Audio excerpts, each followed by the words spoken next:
69mm film ப்ரொடக்ஷன்ஸ்ல ராகுல் கபாலி அவர்கள் இயக்குனரா அறிமுகமாகிற படம் தான் பயம் அறியா பிரம்மை. பயம் அறியா பிரம்மை உச்சரிக்கும் போது இந்த சவுண்டிங்காவே கேட்கறதுக்கு பயங்கரமா இருக்கு. ட்ரெய்லரை பார்த்து இருப்பீங்க. பயங்கரமான கிரைம் த்ரில்லர் ஜானர்ல படத்தை உருவாக்கி இருக்காங்க.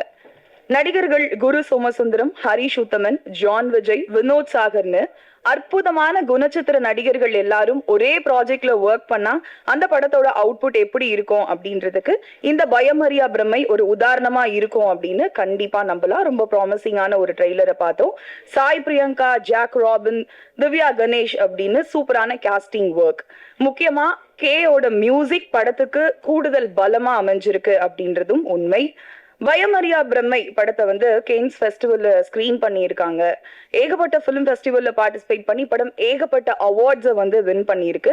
அதே மாதிரி மக்களும் இந்த படத்துக்கு பெரிய சக்சஸை தருவாங்க அப்படின்ற வாழ்த்துக்களோட வித்அவுட் எனி ஃபர்தர் டிலே படத்தோட டீம் மெம்பர்ஸை ஸ்டேஜுக்கு கூப்பிட்டுலாம்.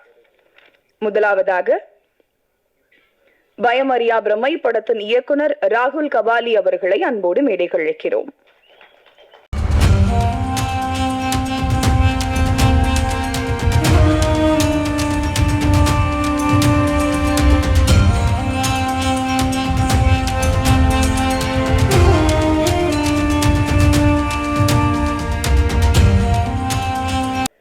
என்ன பேசணும்? இது நான் பண்ணியிருக்க ஃபர்ஸ்ட் படத்தோட இந்த படத்துக்கு ஃபர்ஸ்ட்டாக லிரிக்ஸ் எழுதியிருக்கேன். கே கூட ஒர்க் பண்ணேன். எனக்கு இது வரைக்கும் ஒரு மாதிரி எனக்கு போயம்ஸ் கொஞ்சம் ஒரு மாதிரி சரியெல்லாம் கொஞ்சம் டார்க்காக எழுத பிடிக்கும். ஆனால் சினிமாவில் அந்த மாதிரி எதுவும் இது வரைக்கும் ஆப்பர்ச்சுனிட்டிஸ் வந்ததில்லை.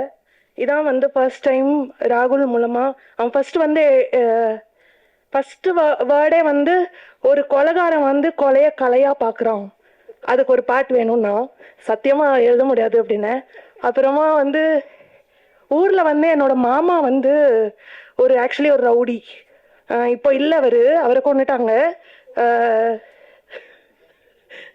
ஸோ எனக்கு அந்த ஒரு ஆக்சுவலி சின்ன வயசில் அந்த மெமரிஸ்லாம் வேகாக இருக்குது. ஃபேமிலி ஒரு ஹிட்மேனால அந்த ஃபேமிலியில உள்ள விமன் என்னென்ன பாதிப்பு அடைஞ்சிருப்பாங்க அப்படின்ற ஒரு இது. ஸோ எனக்கு அங்கேருந்து லைன்ஸ் வருதா அப்படின்னு ஆப்ரேட் பண்ணி பார்த்தேன். ஸோ அதுலேருந்து எழுதுனது தான் இந்த பாட்டு. எனக்கு கேவோட ஒர்க் பண்ண ரொம்ப ரொம்ப கம்ஃபர்டபுளாக இருந்தது.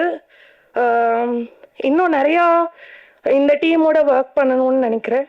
அவ்வளோதான். தேங்க்ஸ். அடுத்தபடியாக படத்தின் டிஓபி நந்தா அவர்களை பேச அழைக்கிறேன். இந்த படத்தோட விஷுவல் பற்றி சொல்லணும்னா அது ஸ்கிரிப்ட் லெவல்ல இருந்தே நாங்கள் ஸ்டார்ட் பண்ணி ஒர்க் பண்ண ஆரம்பித்தோம். ஸோ அது விண்டேஜ் லுக் வேணும், அதுக்கேற்ற மாதிரி லென்ஸ், கேமரா எல்லாமே ரெடி பண்ணி ஸோ அது ப்ராப்பராக டைரக்டர் ராகுலும் நானும் சைல்ட்ஹுட் ஃப்ரெண்ட் ஆக்சுவலாக. ஸோ அதனால ரொம்ப ஈஸியாக இருந்தது. ஸோ ஸ்கிரிப்டுக்கு என்ன தேவையோ அது மட்டும் விஷுவலாக கொண்டு வரலான்றது தான் ஐடியா. ஸோ அது ட்ரை பண்ணியிருக்கோம்னு நினைக்கிறேன். ஸோ எல்லாருக்கும் பிடிக்கும்னு நினைக்கிறேன்.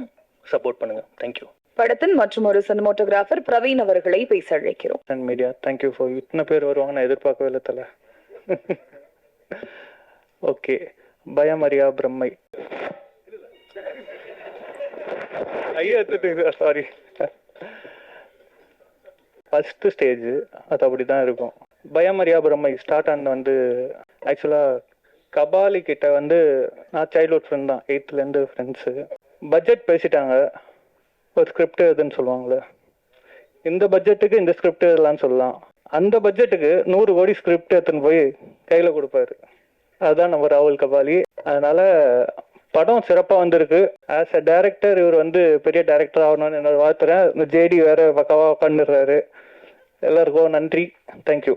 அடுத்து பேச போறவரை பத்தி சொல்லணும் அப்படின்னா, தனி ஒருவன் படத்துல சின்ன வயசு சித்தார்த் அபிமன்யுவா மிரட்டி இருப்பாரு. இப்போ இந்த பயமறியா பிரம்மை படத்துல ரொம்ப முக்கியமான கேரக்டர்ல நடிச்சிருக்கக்கூடிய ஜாக் அவர்களை பேச அழைக்கிறேன். பயமறியா பிரம்மை இந்த படம் பத்தி நிறைய சொல்லலாம். ஏன்னா 2022ல இந்த படம் ஃபினிஷ் பண்ணோம். அதுக்கப்புறம் ரொம்ப ஸ்ட்ரகிள்க்கு அப்புறம் இந்த படம் ஜேடி ப்ரோ ஆகட்டும், ராகுல் அண்ணா ஆகட்டும், அந்த டீமே இது வரைக்கும் நான் பார்க்காத டீம். நான் அவ்வளோ பெரிய ஆள் இல்லை, அப்படி சொல்லக்கூடாது, இல்லை சிம்பிளாக சொல்கிறேன். இது வரைக்கும் நான் பண்ண படத்தில் ஒரு புது எக்ஸ்பீரியன்ஸாக இருந்தது. ஏன்னா அவங்க எடுக்கிற சினிமாட்டோகிராஃபி ஆங்கிளாக இருக்கட்டும், ராகுல் அண்ணா சொல்கிற ஒரு டிஃப்ரெண்ட்டாக அவர் ஸ்டோரி டெல்லிங் ஆகட்டும், கொஞ்சம் நடிக்கும் போதே எனக்கு கொஞ்சம் நர்வஸாக இருந்தது. எப்படி நம்ம பண்ண போகிறோம், இது கரெக்டாக வருமா, இல்லை நம்மளுக்கு கரெக்டாக நம்ம நடிக்க தெரியுமா, நம்ம அவ்வளோவா நடிக்க தெரியாது. ஸோ கொஞ்சம் கஷ்டப்பட்டேன். அதுக்கப்புறம் ராகுல் நான் உன்னால் முடியும்டா அப்படின்னு சொல்லி அவங்க டைரக்டர் மாதிரி அவங்க பழகல. எல்லாமே ஒரு ஃபேமிலி, எப்பவுமே ஒரு ஃப்ரெண்ட்ஸ் எப்படி இருப்பாங்களோ அது மாதிரி என்ன ஒரு சின்ன தம்பி மாதிரி பார்த்து தான் எல்லா விஷயத்துலையும் இது நீ பண்ண இது நீ இப்படி பண்ணலாம், இன்னும் கொஞ்சம் இப்படி நீ மாற்றலாம் அப்படின்னு சொல்லி நிறைய விஷயத்துல ஹெல்ப் பண்ணாங்க. ஸோ தேங்க்யூ ஃபார் ஜேடி அண்ணா, ராகுல் அண்ணா, பிரவீன் அண்ணா, நந்தா அண்ணா, குரு சோமசுந்தரன் சார். அவர் நிறைய படத்துல பார்த்து நான் நிறைய இன்ஸ்பயர், எப்படி இப்படி நடிக்கிறாரு, நம்மளால இப்படிலாம் நடிக்க முடியுமா அப்படின்னு சொல்லி நிறைய இன்ஸ்பயர் ஆயிருக்கேன். அப்புறம் அந்த மின்னல் முரளி படத்துல பார்த்துலாம் இப்படி இந்த மாதிரி நடிக்கலாம், சரி ஓகே நம்மளும் நல்லா பண்ண முடியும்னு நினைச்சு ஸோ நிறைய ட்ரை பண்ணிக்கிட்டு இருக்கேன் இன்னும். ஸோ இந்த படம் வந்து வெற்றி பெற உங்களுக்கு தான், நீங்க தான் சப்போர்ட் பண்ணும். So thank you for everything. Thank you. அடுத்தபடியா மியூசிக் டைரக்டர் கே அவர்கள். இவரோட இசையில வர பாடல்கள்ல நாம வந்து சும்மா கேட்க மாட்டோம், ரசிச்சு தான் கேட்போம், அவ்வளவு அழகான பாடல்கள். பட் இந்த படத்துல மயக்கிற அளவுல மியூசிக் இருக்கு அப்படின்றது தான் உண்மை. எஸ், மியூசிக் டைரக்டர் கே அவர்களை பேச அழைக்கிறேன். Very happy to be here on this very special occasion. Congrats to all of us, எங்களோட entire team, especially Rahul and JD. நான் இந்த படத்துல இன்வால்வ் ஆனதுக்கு ஒரு பெரிய ரீசன் வந்து இதோட ஒரு அவுட் ஆஃப் த பாக்ஸ் ஒரு விஷயம்தான். கண்டிப்பா நீங்க இந்த ட்ரெய்லர் அண்ட் சாங்ஸ் பார்க்கும்போது அது உங்களுக்கு உங்களாலே உணர முடிஞ்சிருக்கும்னு நினைக்கிறேன். இன்னும் ஒரு ஓஷன் ஆஃப் ஃபிலிம்ஸ்க்கு நடுவில் சம்திங் லைக் திஸ் வர்றது வந்து அவ்வளோ யூஸ்வலான விஷயம் கிடையாது. ஸோ இந்த மாதிரி டிஃப்ரெண்ட் அட்டெம்ப்ஸை definitely as a society we should என்கரேஜ்னு நினைக்கிறேன்னா. அண்ட் எனக்கு பர்சனலாக வந்து இந்த படத்தில் எக்ஸ்பெரிமெண்ட் பண்ணுறதுக்கான நிறைய ஸ்கோப் அண்ட் ஃப்ரீடம் கொடுத்துருந்தார் டைரக்டர் ராகுல். He's basically an artist and அவரோட ஒரு கோரில் இருக்கிற ஃபீலிங் வெளிப்படுத்திருக்காருன்னு நினைக்கிறேன் இந்த படத்தில். டெஃபினட்டாக ஒரு யூனிக்கான சின்சியரான எக்ஸ்பீரியன்ஸாக இருக்கும். So I sincerely ask all of you to support us, and also on a personal note, இன்னைக்கு மார்னிங் தான் இந்த an album-ஓட மிக்ஸ் முடிச்சேன், and I was listening to it and it was actually very nice. என்னோட ஒர்க்காக இருந்தாலும் I was really enjoying it, and thanks Rahul for making me a part of this film. And I would like to take this opportunity in the stage and Bayamaria Brahmayoda trailer launch event. I wanted to, another thought came to my mind today, because நான் வந்து press-க்கு முன்னாடி பேசி ரொம்ப வருஷம் ஆச்சு. I've been doing other language films and I've not had the opportunity to the usual people meet பண்ணதுக்கு ரொம்ப வருஷத்துக்கு அப்புறம் நான் இது பண்றேன். So at this point I would like to place on record, I'm rethinking back where I started my career as a music composer with the film Yuddham Se, and I sincerely express my gratitude to director Mishkin for that, and I'm happy to make this stage to place it on record in the Vishayatha. Thank you everybody, thank you, and thanks for your support. Thank you. இந்த தருணத்துல நடிகர் நிஷாந்த் அவர்கள் ஸ்டேஜ்ல எங்களோட வந்து join பண்ணணும் அப்படின்னு ஆசைப்படுறோம். நடிகர் நிஷாந்த் அவர்களை அன்போடு மேடை கழிக்கிறோம். விஷ்வந்த் அவர்களை அன்போடு மேடை கழிக்கிறோம். அடுத்தபடியாக தேங்க்யூ ஸோ மச். ஸோ ஒரு சில கேரக்டர்ஸ் வந்து அவ்வளோ சீக்கிரம் நம்ம மனசை விட்டு போகாது. அதுக்கு பல காரணங்கள் இருந்தாலும் பர்டிகுலரா அந்த நடிகரோட பெர்ஃபார்மன்ஸ் தான் முக்கியமான ஒரு காரணமா இருக்கும். அந்த வகையில ராட்சசன் படத்துல இவர் பண்ணியிருந்த டீச்சர் கேரக்டரை நம்மளால எப்பவுமே மறக்க முடியாது. இப்போ மகாராஜா, இந்தியன் 2 அப்படின்னு சூப்பரான லைனப்ஸோட இருக்க ஸ்ட்ராங் பெர்ஃபார்மர் வினோத் சாகர் அவர்களை அன்போடு பேச அழைக்கிறேன். அடிக்கடி மீட் பண்றோம், சந்தோஷமா இருக்காது. உங்களை அடிக்கடி மீட் பண்ணணும்னு நினைச்சாலே அது ஒரு ஹாப்பி மூமெண்ட் தான். ஸோ நிறைய இது நடக்கணும்னு ஆசைப்படுறேன். இந்த பயமறியா பிரம்மை பொறுத்த வரைக்கும் நான் திடீர் மாப்பிள்ள தான். ஏன்னா ஒரு வாட்டி ஒரு 11:30க்கு எனக்கு ஒரு ஃபோன் வந்தது. நான் தூங்கிட்ட சுச்சுவேஷன்ல ராட்சசனோட அந்த காஸ்டியூம் டிசைனர் கீர்த்தி வாசன் வந்து ஃபோன் பண்ணாரு. ஆனால் எப்படின்னா இருக்கீங்க அந்த டைம்ல கேட்கும்போது சொல்லு கீர்த்தி, என்னன்னா இல்லைண்ணா உங்களுக்கு ஒரு இயக்குனர் உங்கள்கிட்ட பேசணும் அப்படின்னு சொல்லி அப்படி ஃபோன் பண்ணேன். ஓகே சார், உங்கள் ஒர்க்லாம் பார்த்துருக்கேன், நான் உங்கள் கூட ஒர்க் பண்ணுவேன். ரைட் சார், எப்போன்னு சொல்லுங்க, டேட் சொல்லுங்க. இல்லை சார் காலையில் வரணும் சார் அப்படின்னாரு. ஸோ ஓவர் நைட்டில் நான் வந்து அங்கே போய் எனக்கு கிடைச்ச ஒரு வாய்ப்பு தான் இது. நம்ம என்னதான் பெர்ஃபார்ம் பண்ணாலும் படைப்பாளிகளுடைய எழுத்துக்கள் தான் காலம் கடந்தும் நிற்கும். ஸோ அந்த எழுத்துக்களுக்கு வடிவம் கொடுக்கறதா எங்களை அவங்க சூஸ் பண்ணுறது வந்து ரொம்ப சந்தோஷமா இருக்குது. ஸோ அந்த விஷயத்தில் நான் ராகுல் கபாலி அவர்களுக்கு நான் நன்றி தெரிவிச்சுக்கிறேன். கீர்த்திக்கும் நான் தேங்க்ஸ் சொல்லிக்கிறேன். ஸோ இந்த படத்துக்கு உங்களுடைய சப்போர்ட் ரொம்ப முக்கியமாக தேவை. ஸோ இதில் நடித்தவங்க ஆல்மோஸ்ட் உங்களுக்கு எல்லாருமே பரிச்சயமானவங்க. ஸோ இது வந்து ஒரு டெக்னிக்கலாக ரொம்ப சவுண்டான ஒரு படம் இது. ஏன்னா படம் பார்த்தீங்கன்னா சிங்க்ரனைசிங் சவுண்டு. இது அவ்வளோ ஸ்ட்ரெயின் பண்ணி தான் இவர் ராகுல் கபாலி இதை வந்து உண்மையிலே அந்த அளவுக்கு செதுக்கி தான் இதை எடுத்திருக்காரு. ஏன்னா பெர்ஃபார்மன்ஸ் பார்த்தீங்கன்னா நாங்கள் தொடர்ந்து ஒரு 5 minutes 6 minutes நான் ஸ்டாப்பாக போயிட்டு இருக்கோம். அதாவது சிங்கிள் ஷாட் மாதிரி கிடையாது, ஆனால் அந்த சீனை பொறுத்த வரைக்கும் கட் இல்லாமல் போவோம். ஸோ அதுக்கு ரொம்ப ட்ரெயின்டாகி நாங்கள்லாம் அதுக்கு ஒர்க் பண்ணியிருக்கோம். இந்த ஸ்டேஜ் வரைக்கும் கொண்டு வரதுக்கு ராகுல் கபாலி அண்ட் ஜேடி ஜெகதீஷ் எல்லாருமே மிகப்பெரிய கடுமையான ஒரு போராட்டங்களை சந்திச்சிருக்காங்க. ஸோ இந்த டீம் மெம்பர்ஸ் குரு அண்ணன், ஹரிஷ் உத்தமன், இவங்க கூட ஒர்க் பண்ணது. ஏன்னா நான் படம் பண்ணும்போது இவங்கெல்லாம் இருக்காங்கன்னு எனக்கு தெரியாது. நான் என்னோட போர்ஷன் நான் ஜான் விஜய் சார் கூட மட்டும் தான் நடித்தேன். அதுக்கப்புறம் தான் டீசர் பார்க்கும்போது தான் இவங்கெல்லாம் இருக்காங்க அப்படின்றது ரொம்ப சந்தோஷமா இருக்கு. Please support us. தேங்க்யூ. படத்துல ஒரு முக்கியமான கேரக்டர்ல நடிச்சிருக்கக்கூடிய நடிகர் விஸ்வந்த் அவர்களை பேச அழைக்கிறேன். நிஷாந்த் இல்ல, விஸ்வந்த். யா, தேங்க்யூ. மேடையில் இருக்கும் அனைத்து பெரியவர்களுக்கும் மாலை வணக்கம். அண்ட் இங்கே வந்திருக்கும் பத்திரிகை நண்பர்கள் மற்றும் ஊடக நண்பர்கள், பிரிண்ட் மீடியா எல்லாருக்குமே நன்றிகள், அந்த வணக்கத்தை தெரிவிச்சுக்கிறேன். பயமறியா பிரம்மை இந்த படம் வந்து எனக்கு வந்து கபாலி அந்த படத்தை பார்த்து என்னை ஃபர்ஸ்ட் கூப்பிட்ட நபர் வந்து நம்ம டைரக்டர் கபாலி, ராகுல் கபாலி அவங்க தான். ரீசன் என்னன்னா, எனக்கு வந்து இந்த படம் வந்து கால் பண்ணி அவரோட ஆஃபீஸ்க்கு வர சொன்னாங்க. நான் அவரோட ஆஃபீஸ்க்கு நான் போகும்போது, அவர் பேசிக்கலி ஒரு பெயிண்டர், இன்டர்நேஷ்னல் பெயிண்டர் அவர் பேசிக்கலி, ராகுல் சார். அவர் தான் இந்த ஆர்ட்லாம் பண்ணியிருக்காங்க, நீங்கள் வெளியில் பார்த்துருப்பீங்க. அந்த போஸ்டர் டிசைன்ஸ் எல்லாமே மோஸ்ட்லி அவருடைய கைவண்ணம் தான். ஸோ அவர் வீட்டுக்கு நான் போகும்போது பிகாசோவோட ஆர்ட் மாதிரி அவருடைய வீடே வந்து டோட்டலாக கலர்ஃபுல்லாக இருந்தது. ஸ்கிரிப்ட் கொடுத்தாங்க, படித்தேன். படிக்கும்போது எனக்கு தெரிஞ்சது டெஃபினெட்லி இந்த ஸ்கிரிப்ட் வந்து ஒரு யூஸ்வலாக உள்ள தமிழ் மூவியில் வந்து இருக்கிற ஜேனரை விட்டு இது வேற ஒரு ஜேனரில் அவர் வந்து கொண்டு போயிட்டு இருக்காங்கிறது தெரிஞ்சுது. ஸோ படிச்சு முடிச்ச உடனே பெர்ஃபார்மன்ஸ் பண்ண சொல்லி ஒரு சின்னதாக ஒரு டெஸ்ட் எடுத்தாங்க. அந்த பெர்ஃபார்மன்ஸ் வந்து நான் கொஞ்சம் சட்டில்டாக பண்ணேன். சட்டில்டாக பண்ணும்போதே அவர் சொன்னார், விஸ்வந்த் சார், நான் உங்களுக்கு வந்து மெயினாக அந்த கேரக்டருக்கு நான் மெயினாக கூப்பிட்டதே வந்து கபாலியை பார்த்து தான் கூப்பிட்டேன். கபாலியில் நீங்கள் தலைவர் கூட வந்து ரொம்ப கலகலகலன்னு பண்ணியிருந்தீங்க, சேம் பெர்ஃபார்மன்ஸ் எனக்கு இதில் தேவைப்படுது அப்படின்னாரு. ஸோ டே 1 நான் அந்த ஷார்ட்ல வந்து ஜெகதீஷ்ங்கிற ஒரு கதாபாத்திரத்தை கூட அந்த கேரக்டர் வந்து என்னுடைய கேரக்டர் வந்து டிராவல் ஆக போகுது. ஸோ அது கலகலகலன்னு இருக்கணும்னு சொல்லி சொன்னதுனால, அப்போ அந்த ஜெகதீஷ் கேரக்டர் யார் சார் அப்படின்னு சொல்லி கேட்டேன். அது ஒரு பெரிய பெர்ஃபார்மர் வர்றாரு அப்படின்னு சொல்லி சொன்னாங்க. டே 1 அந்த ஸ்பாட்டுக்கு போனப்போ தான் தெரியும் அது வந்து நம்ம குரு சோமசுந்தரன் அண்ணா. ஸோ அந்த மாதிரி ஒரு ஜாம்பவான் சார் கூட நான் நடிக்கும் போது எனக்கு உண்மையிலேயே ரொம்ப ஹாப்பி. டே 1 நான் எப்பவுமே மோஸ்ட்லி ஒரு டேக் 2 டேக்ல நான் ஓகே பண்ணிடுவேன். எந்த ஷாட்டாக இருந்தாலும் ஓகே பண்ணிடுவேன். ஃபர்ஸ்ட் டே ஃபர்ஸ்ட் ஷாட் போச்சு, பாண்டிச்சேரியில் எடுத்தோம். ஒரு செட்டுக்குள்ளே ஃபர்ஸ்ட் ஷாட் பண்ணி முடிக்கும் போது கரெக்டாக ஒரு 5.5 minutes கட் சொன்னார். சிங்கிள் டேக்ல எடுத்தாங்க அந்த ஷாட். 5.5 minutes முடிச்ச உடனே கட் சொல்லி முடிச்ச உடனே டேரக்டர் கிட்ட போனால் சூப்பராக இருந்துச்சு விஸ்வந்த் அப்படின்னு கை கொடுத்தாரு. ஸோ ஓகே, டேக் ஓகே போல இருக்கு அப்படின்னு நினச்சி பயங்கர ஹாப்பி. சோமனட்டையும் கூப்பிட்டு கேட்டாங்க. சோமன் எப்பவுமே வந்து 1 or 2-3 டேக்ஸ் வந்து எப்பவுமே தி பெஸ்ட் கொடுக்கணும்னு நினைப்பாங்க. அது எல்லாருக்குமே நமக்கு தெரிஞ்சது ஆல்ரெடி. ஸோ ஒரு 1 or 2 டேக் போகும் போல இருக்கு அப்படின்னு நினைச்சேன். ஸோ சோமன் நான் ஒன் மோர் பண்ணலாம் அப்படின்னாங்க. ஸோ ஓகே, 5.5 minutesலேருந்து அடுத்து ஒரு டேக் பண்ணுறோம்.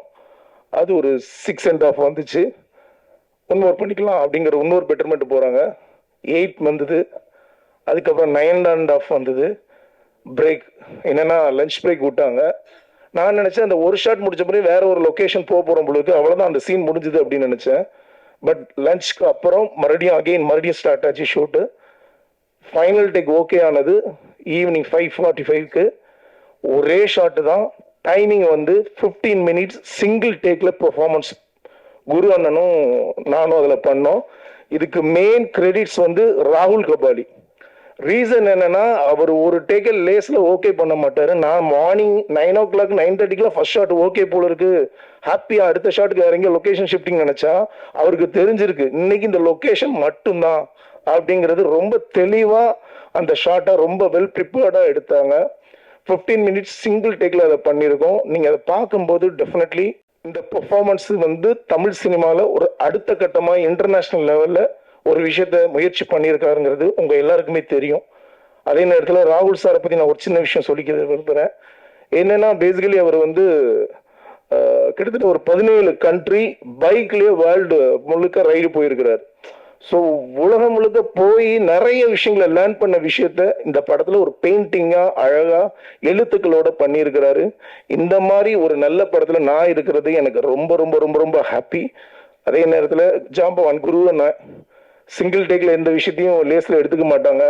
பெட்டர்மெண்ட் கொடுத்தாலும் ஃபைனல் டேக்கில் உலகமே பேசுகிற அளவுக்கு ஒரு பெர்ஃபார்மன்ஸ் கொடுப்பாங்க. ஸோ அவர் கூட நான் ட்ராவல் பண்ணது ரொம்ப ரொம்ப மகிழ்ச்சி. அண்டு ஹீரோ ஜெகதீஷ் சார் ரொம்ப நல்ல ஒரு பெரிய லெவலில் வரக்கூடிய ஒரு நபர் அவர். ஏன்னா எல்லாருக்கும் முதல் படமே இந்த மாதிரி ஒரு நல்ல வாய்ப்பு கிடைக்காது. ஒரு நல்ல படத்தில் அவருக்கு இவ்வளோ பெரிய ஒரு ஹீரோ கேரக்டர் கிடைச்சிருக்கு. வாழ்த்துக்கள் ஜெகதீஷ் சார். அண்ட் இன்றைய விழா நாயகன் கே. வாழ்த்துக்கள் சார், சூப்பர் சார், கலக்கிருக்கீங்க. மியூசிக் சூப்பராக இருந்தது, உங்கள் சாங் டிஃப்ரெண்ட்டாக இருந்தது. நான் யுத்தம் செய்யலையும் உங்கள் ஃபேன். அதே படத்தில் நானும் பண்ணியிருக்கிறேன். அட் சேம் டைம் இங்கே வந்திருக்க எல்லாரும் இந்த படத்தை பாருங்க. ரொம்ப ஒரு பாசிட்டிவான ஒரு விஷயத்த உங்கள் எழுத்துக்கள் மூலமாக எழுதுங்க. தேங்க்யூ, மகிழ்ச்சி. அடுத்தபடியாக நடிகர் ஜேடி அவர்களை பேச அழைக்கிறேன். நாங்கள் ஷூட் போகிறதுக்கு ஒரு 1 இயர் முன்னாடியே வந்து நாங்கள் 2 பேர் ஒர்க் பண்ணியிருந்தோம். நந்தா ப்ரோ, பிரவீன் ப்ரோ எல்லாரும் ஒரு ஷார்ட் ஃபிலிமில். அதுவும் எக்ஸ்பெரிமெண்ட்லான ஒரு ஷார்ட் ஃபிலிம் தான். ஸோ அதில் தான் இன்ட்ரோ ஆனோம். அப்புறம் ஃப்ரெண்ட்ஸ் ஆனோம். அப்புறம் ஸ்டோரி டிஸ்கஸ் பண்ணோம். ஒரு ஸ்டோரி இருக்குது பண்ணலாம் அப்படின்ட்டு ஒரு ரேண்டமான ஒரு கான்வர்சேஷனில் தான் ஆரம்பிச்சிச்சு. பண்ணி முடிச்சிட்டோம் ஒரு வழியாக. ஸோ எங்கள் கடமையை முடிச்சிட்டோம், உங்கள்கிட்ட கொண்டு வந்துட்டோம். உங்களோட வரவேற்பு பொறுத்து தான் எங்களோட அடுத்த படைப்புகள். தேங்க்யூ. டான்ஸா இருக்கட்டும், நடிப்பா இருக்கட்டும், தனக்கு கிடைக்கிற ஒவ்வொரு சான்ஸ்லயும் தன்னோட பெஸ்ட்டை கொடுக்குற அழகான நடிகை. இப்ப பார்த்து ட்ரெய்லர்ல அவங்களோட அந்த கன் ஷாட் இன்னும் என் கண்ணுக்குள்ளே நிக்குது. எஸ், நடிகை சாய் பிரியங்கா அவர்களை பேச அழைக்கிறேன். ரூத்தை விட்டுட்டீங்களே. என் பேர் சாய் பிரியங்கா ரூத். ரூத் தான் என்னோட பேர் ஆக்சுவலி. ஆமா, எங்க அப்பாவோட எக்ஸ் கேர்ள் ஃப்ரெண்ட் நேம் அது. ஸோ இங்க வந்திருக்கும் அனைவருக்கும் என் முதற்கண் வணக்கம். ரொம்ப சந்தோஷமா இருக்கு. ரொம்ப நாளைக்கு அப்புறம், அதாவது கிட்டத்தட்ட ஒரு 1.5 years 2 yearsக்கு அப்புறமா எனக்கு இப்படி ஒரு மேடை. ஏன்னா கேங்ஸ் ஆஃப் மெட்ராஸ், இரவில் நிலையில், அதுக்கப்புறம் ஓடிடி வந்துடுச்சு. ஸோ ஓடிடியில் தான் பண்ண வேண்டியதாக போச்சு. அதுக்கப்புறமா ரொம்ப நாளைக்கு அப்புறமா தியேட்டரில் ரிலீஸ் ஆகக்கூடிய படம் வந்து இதுதான். சந்தோஷமா இருக்கு. அவங்க எல்லாரையும் பார்த்தோன்னா கொஞ்சம் பதட்டமாகவும் இருக்கு. இந்த படத்தை பற்றி சொல்லணும்னா இது எனக்கு பெரிய எக்ஸ்பிரிமெண்ட்டுன்னு தான் நான் சொல்லுவேன். பிகாஸ் மற்ற படங்கள்லாம் வந்து கூப்பிட்டு கதை சொல்லி இதுதான் அவங்க கேரக்டர் அப்படின்னு டைம் கொடுப்பாங்க அண்ட் நிறைய விஷயங்கள் நம்மளுக்கு எக்ஸ்பிளைன் பண்ணுவாங்க. இங்கே அதெல்லாம் கிடையவே கிடையாது. முதல் நாள் கால் பண்ணாரு, இதுதான் கேரக்டர், உங்களுக்கு பிடிச்சிருக்கான்னு சொன்னார். எனக்கு பிடிச்சிருக்குன்னு சொன்னேன். நெக்ஸ்ட் டே போய் அதை நடிச்சு கொடுத்துட்டு வந்துட்டேன். இவ்வளோதான். இது ஒரு simple story. But the team பற்றி சொல்லணுன்னா ரொம்ப ஜென்யூன்லி ரொம்ப சூப்பர்வான டீம். அண்ட் படம் எடுக்கிறது பெரிய விஷயமே கிடையாது. அதை கரெக்டான இடத்துல போய் சேர்க்கறது ரொம்ப ரொம்ப பெரிய விஷயம். அதுக்கு அவங்க எவ்வளோ ஸ்ட்ரகிள்ஸை வந்து கிராஸ் பண்ணி வந்திருக்காங்கன்றது வந்து எங்கள் டீம் மெம்பர்ஸ்க்கு தான் தெரியும். ஸோ அதுவும் இப்படி ஒரு கான்செப்ட், இது புதுசாக இருக்கனால நிறைய பேருக்கு புதுசாக இருக்கலாம். இது என்ன சொல்ல வராங்க அப்படின்ட்டு இருக்கலாம். ஸோ அதெல்லாம் தாண்டி ஒரு கரெக்டான இடத்துல வந்து சேர்க்கணும் அப்படிங்கிறதுல போராடி இந்த பொசிஷனுக்கு வந்திருக்கோம். So I am so happy இந்த மாதிரி ஒரு டீம் கூட ஒர்க் பண்ணதில். அண்ட் இது மாதிரி நிறைய படங்கள் அவங்க பண்ணணும், அவங்க டீம் கூட நிறைய ஒர்க் பண்ணணும்னு ஆசைப்பட்றேன். அண்ட் நீங்கள் சப்போர்ட் பண்ணுங்கள். கண்டிப்பாக உங்களுக்கு வந்து ட்ரெய்லர் அண்ட் ட்ரீசர் அண்ட் சாங்ஸ் எல்லாமே பிடிச்சிருக்கும் அப்படின்னு நம்புகிறேன். நீங்கள் எழுதுறதுல தான் இருக்குது. கண்டிப்பாக கொஞ்சம் பாசிட்டிவாக எழுதுங்க. அண்ட் உங்களுக்கு கண்டிப்பாக பிடிச்சிருக்கோம். So thank you so much. வந்த அனைவருக்கும் மிக்க நன்றி. Thank you. Captain of the ship படத்தின் இயக்குனர் ராகுல் கபாலி அவர்களை பேச அழைக்கிறேன். இது ஒரு ஃபர்ஸ்ட் படம்ன்றதுக்காக இந்த ஒரு சப்ஜெக்ட் தான் எடுக்கணும், அந்த ஒரு சப்ஜெக்ட் தான் எடுக்கணும்ன்ற ஒரு மைண்ட் செட்டோட போனதில்லை. ஸோ ஒரு டீமாக எங்களால் என்ன புல் ஆஃப் பண்ண முடியும், எங்களோட கெப்பாசிட்டி என்ன மாதிரி ஒரு ஸ்டோரிக்குள்ளே எங்களால் இதை ரேப் பண்ண முடியும் என்ற ஒரு ஐடியாவோட எடுத்த ஒரு படம் தான் இது. ஸோ மொத்த டீமுக்கும் ஒரு பெரிய தேங்க்யூ சொல்லிக்கிறேன். நிறைய ரொம்ப இம்சை பண்ணியிருக்கேன், அவங்கள ரொம்ப இம்சை பண்ணியிருக்கேன் எமோஷ்னலாக. அண்ட் எல்லாரும் பயங்கர பேஷண்ட்டாக ஒர்க் பண்ணாங்க. ஸோ இதுக்கு மேலே இந்த படம் வந்து ஒரு ஒரு இன்ட்ரெஸ்டிங்கான அனுபவத்தை உங்களுக்கு கொடுக்கும். உங்கள் பார்க்குற ரெகுலரான படங்கள்னு சொல்லக்கூடாது, தவறான விஷயம்தான். வர படங்களில் இது வந்து ஒரு இன்ட்ரெஸ்டிங்கான ஒரு எஃபர்ட்டாக இருக்கும். அந்த ஒரு ஆஸ்பெக்டோட இந்த படத்தை போய் பாருங்க, பார்த்துட்டு உங்களுக்கு பிடிச்சதை எழுதுங்க. அவ்வளோதான். நன்றி, வணக்கம், தேங்க்யூ. சிலரோட நடிப்பை பார்க்கும்போது ச்சே எப்படிப்பா இப்படி நடிச்சிருக்காங்க அப்படின்னு நினைக்க தோணும். ஆனா இவர் நடிச்சா நடிக்கிற மாதிரியே இருக்காது, அந்த கேரக்டரா தான் நம்ம கண்ணுக்கு தெரிவாரு. ஜிகர்தண்டா, ஜோக்கர், மின்னல் முரளி அப்படின்னு இவர் பண்ண கேரக்டர்ஸ்ல வேற யாரையுமே நம்மளால யோசிச்சு கூட பார்க்க முடியாது. அவ்வளவு பவர்ஃபுல்லான கேரக்டர்ஸ் பண்ணியிருக்காரு. சோ தமிழ் சினிமாவுக்கு கிடைச்ச ரொம்ப முக்கியமான குணச்சித்திர நடிகர் குரு சோமசுந்தரம் அவர்களை அன்போடு பேச அழைக்கிறேன். பயங்கரமான வெயிலுக்கு பிறகு இப்பதான் வெயில் குறைய ஆரம்பிச்சிருக்குது. நீண்டதா நான் இது வரைக்கும் பார்த்ததே கிடையாது இந்த மாதிரி ஒரு வெயில லைஃப் டைம். எல்லா இடத்துலயும், not only in Chennai, all over Tamil Nadu, all over India, full வெயில் வெயில் வெயில். இப்போ கொஞ்ச காலமா மழை பெஞ்சிச்சு. 2 நாளைக்கு முன்னாடி ஒரு அழகான வானவில் 2 தெரிஞ்சது, பாத்தீங்களா எல்லாரும்? ரொம்ப சூப்பரா இருந்துச்சு 2 நாளைக்கு முன்னாடி. ஸோ ரொம்ப அழகான சென்னை. இந்த டீம் வந்து எனக்கு திடீர்னு அறிமுகமானது. நான் அப்போ ஒரு மூணாறுல ஒரு படப்பிடிப்புல இருந்தேன். அப்போ ராகுல் கபாலி கால் பண்ணாரு, இது மாதிரி ஒரு கதைக்கு கேட்க முடியுமான்னு. நான் இது மாதிரி மூணாறுல இருக்கேன், வந்து கேட்குறேன்னு. இல்லை நாங்க வரோம் அப்படின்ட்டாங்க. ஓ, இவ்வளோ ஆர்வமா இருக்காங்களே அப்படின்னு நினைச்சேன். சரி, உடனே மறுநாள் வந்துட்டாங்க. மறுநாள் வந்துட்டு எங்க இருக்கீங்க? உங்க ஹோட்டலுக்கு எழுத்தாப்புலதான் இருக்கோம், நாங்க வரோம் இல்லை நீங்க வரீங்களா அப்படின்னாங்க. இல்லை நானே வரேன் அப்படின்னு சொல்லிட்டு போய் கதை கேட்டேன். கதை பிடிச்சிருந்தது. அதுக்கப்புறம் ஸ்கிரிப்ட் படிக்கலான்னு சொல்லிட்டு ஸ்கிரிப்ட் கேட்டேன். ஸ்கிரிப்ட் படிச்சுட்டு உடனே கால் பண்ணேன். ஐயோ என்ன அது, கையெல்லாம் ரத்தமாயிருச்சு ஸ்கிரிப்ட் புரட்டி இவ்வளவு ரத்தம் இருக்கு. இல்ல ஸ்கிரிப்ட்ல தான் இருக்கும், அது படத்துல பார்க்கும்போது அவ்வளவு தெரியாது, நீங்க அதை பத்தி கவலைப்படாதீங்க, உங்களுக்கு பிடிச்சிருக்குறா அப்படின்னு கேட்டாரு. எனக்கு பிடிச்சிருக்குது. தென் பாண்டிச்சேரியில ஷூட்டிங் ஸ்டார்ட் ஆனது. எனக்கு வந்து இந்த மிஸ் ஆன் சீன் சொல்லுவாங்கல்ல, ஒரே சிங்கிள் ரொம்ப லாங்கா ஒரு டைம் வந்து ஒரு டேக் எடுத்துட்டு போறது, அதுல நடிக்கிறதுக்கெல்லாம் எனக்கு ரொம்ப ஆசை இருக்கும். எல்வி பிரசாத்தினுடைய ஸ்டூடெண்ட்ஸ், எஸ்பெஷலி டைரக்ஷன், அந்த ஸ்டூடெண்ட்ஸுடைய ஆஸ்தான மிஸ் ஆன் சீன் ஆக்டர் நான் தான் ஒரு பீரியட்ல. மிஸ் ஆன் சீன்னா வந்து ஒரு 5 மினிட்ஸ் ஃபிலிம் கொடுத்துருவாங்க அவங்களுக்கு. அந்த ஃபிலிம் வந்து 16 mm ஃபிலிமு. ஸோ அந்த 5 மினிட்ஸ்ல ஒரே படம் எடுத்துடணும், 5 மினிட்ஸ் படம், கட் எதுவும் இல்லாமல். ஸோ நான் வந்து நிறைய டைலாக்ஸ் எல்லாம் நல்லா மனப்படம் பண்ணிடுவேன்.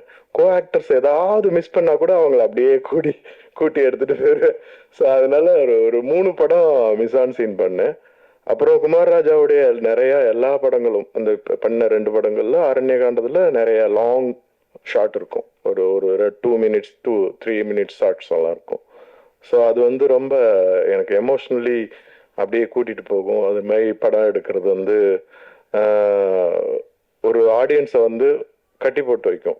ஒரு நல்ல ஆக்டரும் நல்ல பிக்சரைசேஷனும் டைலாக்ஸும் அதுக்கான மூடும் இருந்துச்சுன்னா ஆடியன்ஸ் வந்து அந்த சீனை திரும்ப திரும்ப பார்ப்பாங்க. எப்படி நம்ம பாடல் காட்சிகளை திரும்ப திரும்ப பார்க்குறோமோ, காமெடியை திரும்ப திரும்ப பார்க்குறோமோ, அதே மாதிரி சீன்ஸை நம்மளால பார்க்க முடியும். ஸோ அந்த வகையில் ராகுல் கபாலினுடைய டைரக்ஷன் எனக்கு ரொம்ப பிடிச்சிருந்தது. மொத்த டீமும், எஸ்பெஷலி த டிஓபி நந்தாண்டும் பிரவீன் ஆகட்டும், ரொம்ப பொறுமையாக ஒர்க் பண்ணாங்க. ஏன்னா புது டைரக்டர், ஸோ அதனால அவங்க எல்லாருமே புதுசு. எனக்கு ரொம்ப பிடிச்சிருந்துச்சு புதிய டீமோட ஒர்க் பண்ணுறதுல. இந்த படத்தில் வந்து புதிய ஆக்டர்ஸ், ஜாக் இன்ட்ரடியூஸ் ஆயிருக்காரு. அப்புறம் வந்து ஜேடி நாயகனா இன்ட்ரடியூஸ் ஆயிருக்கிறாரு. அவருக்கு என்னுடைய வாழ்த்துக்கள். ஒரு நல்ல நடிகராக அவர் மேன்மேலும் வளரணும்னு நான் மனசார வாழ்த்துறேன். அதுக்காக வேலை பார்க்கணும். நீங்கள் என்கிட்ட கேட்பாங்க, அண்ணனே ஒல்லி ஆயிட்டீங்கன்னு கேட்பாங்க என்னைய. நான் சொல்லுவேன், தொப்பை போட்டா அப்பா வேஷம் தான் கொடுப்பாங்க. அதைத்தான் ஜேடி நான் உங்களுக்கும் சொல்ல விரும்புகிறேன். இதை கேலியா சொல்லலை, சீரியஸாக சொல்கிறேன். இது ஹெல்த்தி கான்சியஸ் ஆல்சோ.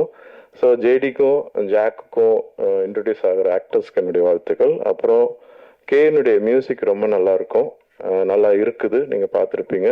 அப்புறம் இதில் லிரிக்ஸிஸ்டாக இன்ட்ரடியூஸ் ஆகிற வெரோனிகாவுக்கும் என்னுடைய வாழ்த்துக்கள். அவங்களுடைய வரிகள் ரொம்ப பவர்ஃபுல்லாக இருக்குது. எஸ்பெஷலி சாம்பல்கள் நிற கனவுகள் அந்த இது வந்து ரொம்ப நல்லா இருக்குது. அவங்களுக்கும் என்னுடைய வாழ்த்துக்கள். இந்த படம் ரொம்ப நல்லா வந்திருக்குது. இதில் ஒர்க் பண்ண எல்லாருக்கும் என்னுடைய வாழ்த்து தெரிவிச்சுக்கிறேன். நீங்களும் மீடியா நண்பர்கள் இந்த படத்தை பொதுமக்களுக்கு நல்லபடியாக கொண்டு செல்லணும்னு வேண்டி விரும்பி கேட்டுக்கிறேன். ரொம்ப நன்றி. Thank you. So now questions are over to press. நீங்க உங்கள் கேள்வி கணைகளை தொடுக்கலாம். மைக் வந்ததுக்கு அப்புறம் கேளுங்க ஒருத்தரா. சார் டைரக்டர் சார், படம் எப்போ ரிலீஸ்னே சொல்லல நீங்க. நாளைக்கு சொல்லிடுறேனே சார். பயம் அறியாம இருக்கிறதே ஒரு பிரம்ம தானே, அது என்ன பயமறியா பிரம்மை? பயமறியா பிரம்மை வந்து ஒரு மனநிலை மாதிரி. ஸோ நாம் ஒரு தவறு செய்யணும்னு நினைக்கிறோம், ஆனால் ரியல் வாழ்க்கையில் அதை செய்ய மாட்டோம். ஆனால் நம்ம மைண்டுக்குள்ளே அதை ஒரு ப்ராசஸ் பண்ணி அதில் தவறு செஞ்சு பார்ப்போம். ஸோ அந்த ஆஸ்பெக்ட் தான், அந்த மனநிலையை தான் நான் பயமறியா பிரம்மை என்று நான் மென்ஷன் பண்ணியிருக்கேன். அவர் கபாலி விஸ்வந்த், அவர் கபாலி நடிச்சாரு. கபாலி நீங்க ராகுல் கபாலினா அப்பா பேர் அந்த மாதிரி? அப்பா பேர் கபாலி. நானு அது ஒரு பெரிய கதை. ஒன்றும் கத்துக்காதனாலதான் படம் எடுக்க வந்திருக்கிறாருன்னு நினைக்கிறேன். அப்படியெல்லாம் ஒன்றும் இல்லை, அது ஒரு பெரிய கதை. நான் ஆக்சுவலா இந்த ஜெர்னி வந்து மோஸ்டா நான் ஒரு ஆர்கிடெக்ட்லேருந்து ஒரு ஆர்டிஸ்டா மாறின ஜெர்னி தான் இந்த 4 வருஷம். நான் ஆர்கிடெக்சர் குவிட் பண்ணிட்டு ட்ராவல் பண்ண ஆரம்பித்தேன். போன எல்லா இடத்துலையுமே நான் பண்ணுற பெயிண்டிங்ஸ் இல்லை நான் வரைகிற ஸ்கெச்சஸ் இதுதான் சோறு போட்டுச்சேன் 4 வருஷத்துக்கும். ஸோ கன்சிஸ்டண்ட்டாக ஒரு ஆர்ட் ஒர்க் மேலே ட்ராவல் பண்ணி இந்த ஒரு கண்ட்ரீஸ்க்கான வீசாஸு, அந்த விஷயங்கள், காசு, இந்த விஷயங்கள் எல்லாத்தையும் ஃபுல்ஃபில் பண்ணிட்டு இருந்தேன். ஸோ ஒரு பாயிண்ட்டுக்கு மேலே இந்த வேர்ல்டுக்கு நான் யார், இந்த ஒரு கொஷின் வந்து ஒரு இன்னொரு கொஷின் இருக்கும் இல்லைங்களா, நாம் யார் இந்த உலகத்துக்கு. என்னை பொறுத்த வரைக்கும் நான் ஒரு ஹானஸ்டான ஆர்டிஸ்ட், அந்த ஒரு விஷயத்த நான் உணர்ந்தேன். நான் வந்து பைக்கில் நான் ட்ராவல் பண்ணது வந்து இங்கேருந்து சவுத் ஆஃப் இந்தியாவிலேருந்து ஆரம்பித்து நேபாள் போனேன், பூட்டான் போனேன், அங்கேருந்து Myanmar, Thailand, Laos, Cambodia, Vietnam, மறுபடியும் கீழே வந்து மலேசியா, சிங்கப்பூர், மறுபடியும் மலேசியாவுக்கு வந்து ஷிப் பண்ணி இந்தோனேஷியாவுக்கு போனேன், மறுபடியும் இந்தோனேஷியாவில் அப்படியே பாலி வரைக்கும் போனேன். எனக்கு அங்கே ஒரு ஆக்சிடெண்ட் ஆயிருந்துச்சு. ஸோ அங்கே ஒரு ஆக்சிடெண்ட் ஆனதுனால என்னால் அதுக்கு மேலே பைக்கில் ட்ராவல் பண்ண முடியல. ஸோ அதுக்கப்புறமா அங்கேருந்து ஃப்ளைட் பிடிச்சிட்டு யூரோப் போயிருந்தேன். ஸோ யூரோப்பில் ஃபின்லாண்ட்லேருந்து ஸ்டார்ட் பண்ணி அப்படியே ஃபுல்லாக சென்ட்ரல் யூரோப் ஃபுல்லாக போயிருக்கேன் நான். குரு சார், சார் நீங்கள் ஜிகர் தண்டாவில் வந்து ரவுடிகளுக்கு அந்த நடிப்பு சொல்லி கொடுப்பீங்க, இதில் ரவுடியாகவே நடிச்சிருக்கீங்க, எப்படி ஃபீல் பண்ணுறீங்க? அதான் வேலை, இதில் என்ன பண்ணுறது. ரவுடி எப்பயுமே கத்தியும் இதுமா இருப்பாங்க, கெச்சு போட்டுன்னு பாடுங்க. ஆமாம், இது நடிகர்கள் வந்து வெயிட்டிங் ஃபார் த ஸ்கிரிப்ட். அதான். ஸோ என்ன ரோல் வருதோ, இப்போ நீங்கள் வஞ்சகோர உலகத்தில் பார்த்தீங்கன்னா ஃபுல் கேங்ஸ்டராக நடிச்சிருப்பேன். ஸோ எனக்கு வந்து ஒரு கேரக்டர் அது வந்து டெப்த்தாக இருக்குது, அதில் வந்து ஒரு சோல் இருக்குது அப்படின்னா நான் அதை பண்ணிவிடுவேன். ஸோ இது வந்து இப்போ பயமறியா பிரம்மைனா என்னன்னு சொல்கிறாங்களே, நம்மளால் ஒரு விஷயத்த பண்ண முடியாது. சில விஷயங்களை ஒருத்தரை அடிக்கணும், ஒருத்தரை கொல்லணும் அப்படின்னு போய் பண்ண முடியாது. அது என்ன பயம் இருக்கும், ஆனால் அப்படி நினைக்க முடியும். ஸோ அதான் பயமறியா பிரம்மை. ஸோ ஒரு பேசிவ் ஆங்கர் இருக்குதுல்ல, நம்ம மனசுக்குள்ள அடக்கப்பட்ட கோபங்கள்லாம் இருக்குதுல்ல, அதெல்லாம் வெளிப்படுத்துகிற மாதிரி இருக்கும் ஒவ்வொரு கேரக்டரும். அதில் ஒரு கேரக்டர் இந்த ஜேடியினுடைய இன்னொரு ஃபார்மாக ஒவ்வொருத்தரும் நடிச்சிருக்கிறோம். ஸோ அதில் நானும் பண்ணியிருக்கிறேன். டைரக்டர் அவர் சொல்லும் போது ஜேடியோடைய மாமா தான் ரவுடியாக இருந்தார் அப்படின்னு சொன்னார். ஸோ அவருடைய ஸ்டோரியை தான் நீங்கள் எடுத்திருக்கீங்களா? எங்க மாமா ரவுடியில அவங்க அவங்க அதுதான் எஃப்ஐஆர்லாம் போட்டு ஆக்சுவலா அந்த ஸ்டோரியை சொல்லி அதை எடுத்தீங்களா, இல்லை நீங்களா கிரியேட் பண்ணீங்களா? இல்லை இல்லை இல்லை, இது நாமளா கிரியேட் பண்ண ஒரு கேரக்டர் தான். சார் சொல்றப்ப, குரு சார் சொல்றப்ப, யார் நம்ம மனசுக்குள்ளார நம்ம நினைக்கிறது, இப்போ ஒருத்தங்க நமக்கு ரொம்ப விரோதியா இருக்காங்கன்னா அவங்கள தீர்த்து கட்டணும் அப்படின்னு நினைப்போம். ஆனா தீர்த்து கட்ட முடியாதுல, சட்டம் இதெல்லாம் இது இருக்குல்ல. அப்படிங்கிறப்போ அப்ப நமக்குள்ளார இருக்கிற கேரக்டருங்க தான் இல்லையா? ஆமா, நம்மளுக்குள்ள இருக்கிற அந்த தாட்ஸ் தான். அப்போ எல்லாரோட மனசோட ஈஸியா ஒட்டி உறவாடும், ஆள் மனசோட. அந்த மாதிரி நிறைய சீக்வன்சஸ் இருக்கும். அதாவது 2 or 3 சீக்வன்ஸ் ஆவது ஒருத்தவங்களோட கண்டிப்பா கனெக்ட் ஆகும். இது இவருடைய கொஸ்டின் தான், ஆனா நான் கேட்கறேன் இந்த வாட்டி. இல்ல எப்பவுமே கேங்ஸ்டர்ஸ் இந்த ரவுடி அப்படின்னாவே ஒரு டான்ஸ் ஒரு மாடல் அந்த மாதிரி உள்ள இருக்கும் ஐட்டம் சாங் ஏதாவது. உங்கள என்ன ரொம்ப சைலண்டாவே இருந்தது? படத்துல பாட்டே இல்லைங்க. ஏன், என்ன காரணம்? ஏதாவது முக்கியமா? ஏன்னா இப்போ வர படங்கள்ல மோஸ்ட்லி பார்த்தா மகாராஜால கூட கிடையாது. இல்ல தேவைப்படல. நம்ம ஒரு மூடோட ஒரு ஒரு நரேட்டிவ்க்குள்ள போறோம். ஸோ கஷ்டமான வேலையே ஆடியன்ஸ் அந்த மூடோட அந்த நரேட்டிவ் ஃபாலோ பண்ண வைக்கிறது தான். ஸோ இந்த ஒரு விஷயத்துல நான் எப்பவுமே இந்த மாதிரி தான் இருப்பேன்.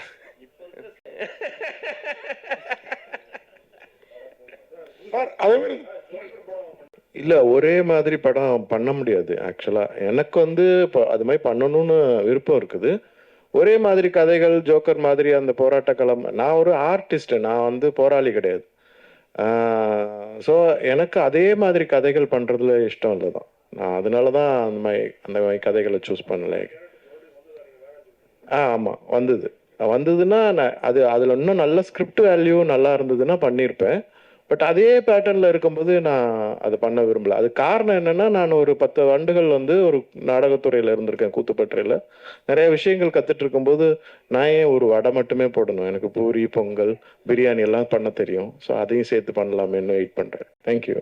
டேரக்டர் சார், அதே மாதிரி இந்த ஜாக்கு அவரை விட அவரோட கார் இந்த பிங்க் கலர் ஒரு ஃபியேட்டில் சுற்றிட்டு இருப்பார்.